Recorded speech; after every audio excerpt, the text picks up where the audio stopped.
আমি এর আগে কখনো পিৎজা খাইও নাই, মানে আমার বানানো পিৎজাই আমি সর্বপ্রথম খাইছি।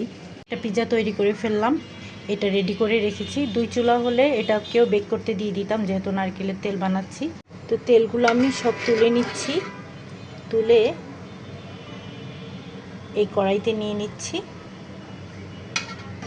কাপড় গোছানো শুরু করে দিয়েছি, বাড়িতে যাওয়ার প্রস্তুতি নিচ্ছি।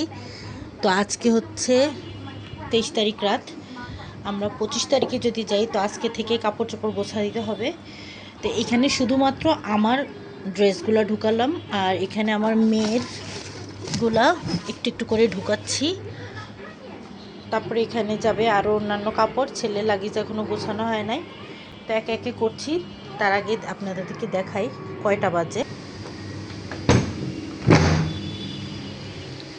এখন বাজে হচ্ছে রাত 9টা,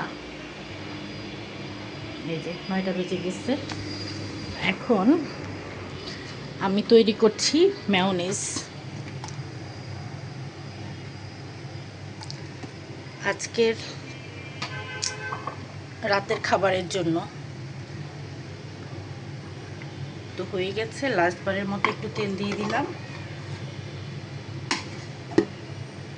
এখন রাতের বেলা আসছি মেয়োনিজ তৈরি করতে, কারণ হচ্ছে পিৎজা বানাবো। তো একে একে আমি সব কাজ সেরে নিচ্ছি। মেয়োনিজগুলো বানানো হলে পিৎজা বানানো শুরু করব, আর নারিকেল তেলটাও বানাইতে হবে। তো একটা একটা করে কাজ শেষ করছি। 9টা পর্যন্ত, যে বলতে পারেন যে রাতে 9টায় কেন আসছি, এর আগে অনেক কাজ করেছি।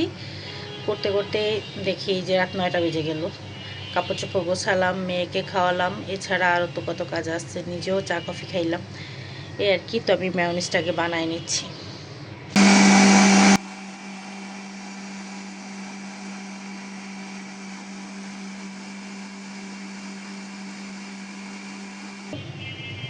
এখন এটাকে ফ্রিজে রেখে দিব। ফ্রিজে রেখে দিলে আর একটু ঘন হবে। মাশাআল্লাহ, অনেক সুন্দর হয়েছে। বাজারে যত দাম দিয়েই কিনি না কেন, ঘরে তৈরি মেয়োনিজের সাথে কোনো তুলনাই হয় না কোনো কিছু। আমি বাইরে কেনা মেয়োনিজ একদম খেতে পারি না। আমার কাছে আমার এই বানানো মেয়োনিজটাই বেস্ট মনে হয়।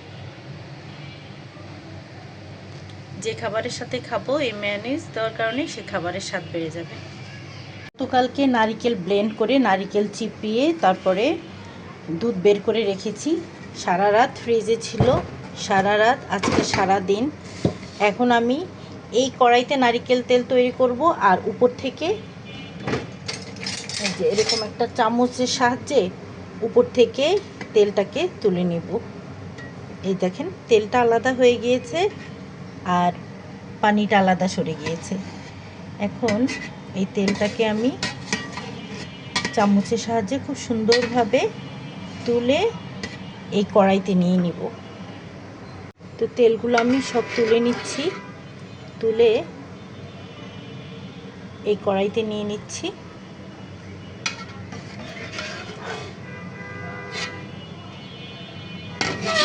যেহেতু এই কড়াইতে জাল দিব, এই কড়াইতেই সরাসরি নিয়ে নিচ্ছি তেলগুলা। কি সুন্দরভাবে তেলগুলা উঠে আসছে। এখনও অনেক ঠান্ডা, এই জন্য থলথলা হয়ে আছে তেলগুলা। তো সবগুলা তেল তোলা হয়ে গেলে আমি এটাকে চুলায় দিয়ে দিব অল্প আঁচে। ততক্ষণ পর্যন্ত জাল দিব যতক্ষণ পর্যন্ত না তেলগুলা ভালোভাবে গলে সুন্দর একটা সুঘ্রাণ বের হচ্ছে, ততক্ষণ পর্যন্ত জাল দিতে থাকবে। আর এই তেলের সাথে অনেকটা পানি উঠে আসছে, তো পানিগুলাও শুকাবে আর উপরের নারিকেলগুলা সরে যাবে, তেল বের হয়ে আসবে। তো বাকিগুলো আমি ছেঁকে পানিগুলো ফেলে তুলে নিচ্ছি। চিজটাকে গ্রেট করব, তার আগে দেখিয়ে দিই এই যে পিৎজার ডো। পিৎজার ডোটা বানানো শেষ। 12টার দিকে আমি এটাকে, সকালে আর কি, সকালে ওই দুপুর 12টার দিকে এইটাকে ব্যাটারটাকে রেডি করে তারপর ওয়াশিং মেশিনের ভিতর রেখে দিয়েছিলাম। সুন্দর ফুলে, দেখেছেন কি সুন্দর হয়ে গিয়েছে। মাশাআল্লাহ, আশা করি পিৎজাও সুন্দর হবে। দেখতেও ভালো হয়েছে, পিজাও ভালো হবে। নতুন একটা ইস্ট ব্যবহার করেছি, দেখার দরকার ছিল ইস্টটা কেমন, তাহলে এই ব্র্যান্ডটা কয়দিন খাওয়া যাবে। মনে হচ্ছে ভালো, দাম যার একটু বেশি, জিনিস যার একটু ভালো, দাম তার একটু বেশি। যাই হোক, এটা পরিষ্কার করে নিচ্ছি, এইটাতেই পিজাগুলো বানাবো, যেহেতু আমার পিজা ট্রে নাই। তার আগে আমি চিজগুলোকে গ্রেট করে নিচ্ছি। আর এই যে এখানে তো পিজার টপিংটা বানানো হয়েছে, আর এই যে তেলগুলো বলকাচ্ছে, হয়ে যাবে। এটা গ্রেট করলাম, সবটুকু করলাম না, এতটুকু থাক, আগে বানাই, তারপরে দরকার হলে বাকিটা গ্রেট করা যাবে।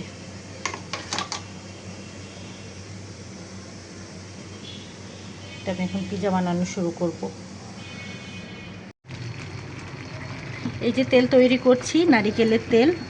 এই নারিকেলের দুধটাকে জাল দিয়ে নিচ্ছি, ফেনা ফেনা হয়ে গিয়েছে, উপরের এই অংশটা পুড়ে পুড়ে আস্তে আস্তে বাদামি হয়ে যাবে, আর পাশে থেকে তেল বের হতে থাকবে আর কি।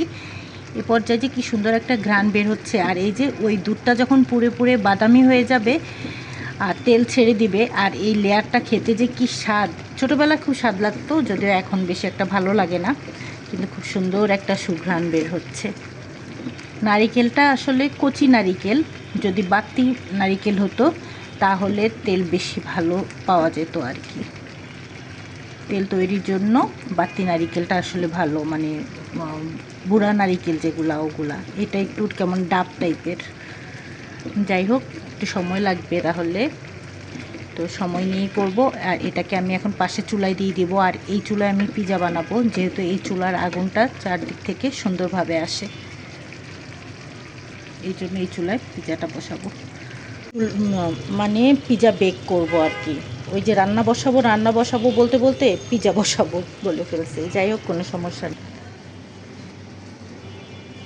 পিজার ডোটা যত বেশি নরম হবে, পিজা কিন্তু তত বেশি সুন্দর হবে, সফট হবে। আমি প্রথম বলটা নিয়ে নিচ্ছি।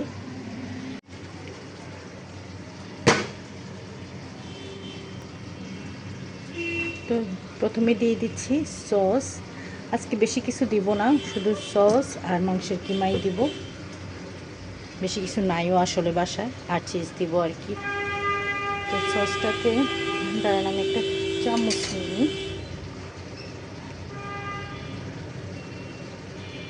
সসটাকে ভালো করে মিলিয়ে দিচ্ছি।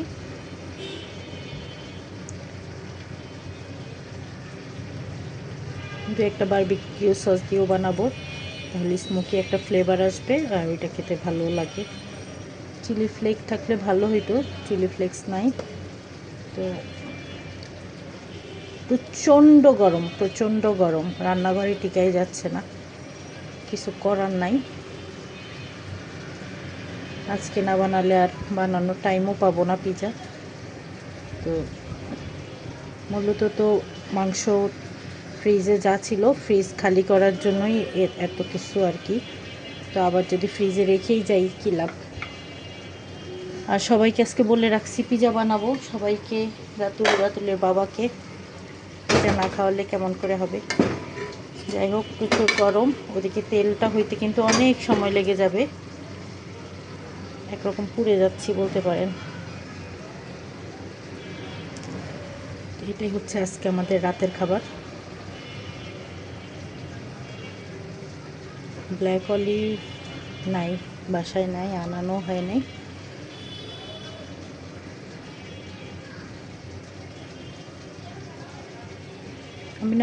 আমি এত পিজা বানাই, আমি বাইরের পিজা খাইতে পারি না, বাইরের পিজা আমার কাছে ভালো লাগে না।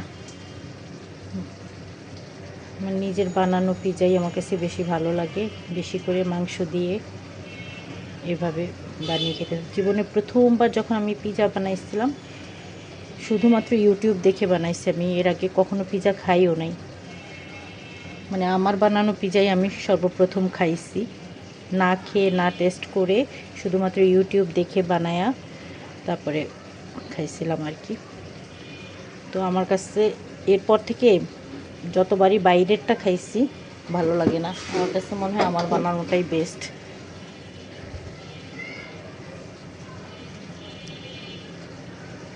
মনে হয় না, আসলে এটা বলা ভুল, মানে আমার কাছে আমার বানানোটা ভালো লাগে খেতে।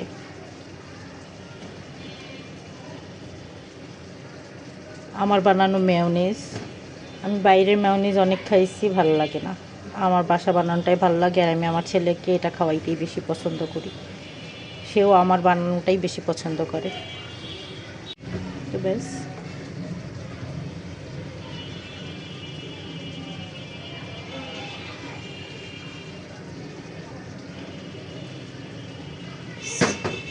হয়ে গেল। এখন এটাকে আমি বেক করতে দিব, তার আগে আমি পাতিলটাকে প্রিহিট করে নেব। লবণ দিয়ে দিলাম আর আমার ভাঙ্গা স্টেইনারটা দিয়ে দিলাম।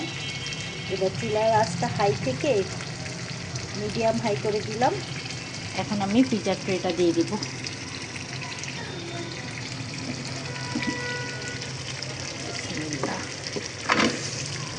গ্লাভস না পরার ফল।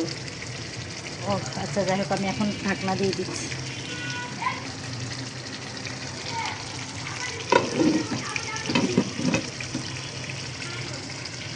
একটা পিজা তৈরি করে ফেললাম, এটা রেডি করে রেখেছি। 2 চুলা হলে এটাকেও বেক করতে দিয়ে দিতাম, যেহেতু নারকেলের তেল বানাচ্ছি।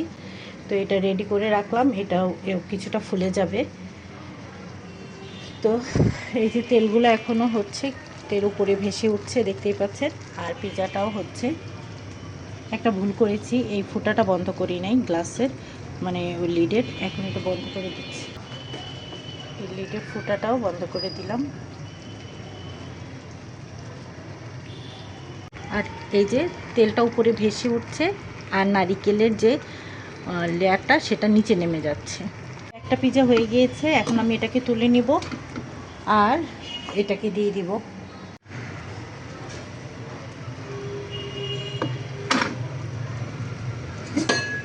আরেকটা দিয়ে দিলাম। যেহেতু আমার ভাঙ্গা স্ট্যান্ড, এটা বাঁকা হয়ে গেছে। আল্লাহ, আচ্ছা থাক, পিজাই নষ্ট করতেছি। আচ্ছা থাক, সমস্যা নেই। এখন আমি এটাকে রেখে দিচ্ছি, বেশি ঠিক করতে গেলে আবার নষ্ট হয়ে যাবে। তো 25 মিনিট সময় লাগলো আমার একটা পিজা হতে। এখন গরম গরম অবস্থায় এটাকে কেটে নিতে হবে। আমার একটা পিজা কাটার যে নষ্ট হয়েছে কত বছর আগে, আমি আর কিনলাম না। কতবার প্ল্যান করলাম, কিন্তু আমার পিজা কাটার আর কেনা হলো না। গরম গরম অবস্থায় কেটে না নিলে এটা পরে কাটা যাবে না। এই যে ছোটোটাও বেক করে নিলাম।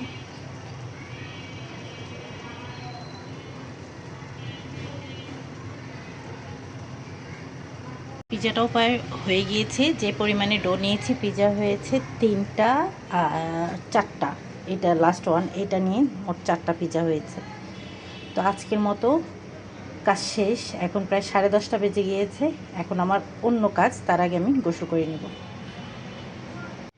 এর মধ্যে আমি এই রাতের বেলায় কয়েকটা জিন্স প্যান্ট, 2টা জিন্স প্যান্ট ধুয়ে দিলাম বাচ্চিলের, আর হচ্ছে একটা ট্রাউজার রাতের বেলায়, আর একটা টাওয়াল রাতুলের।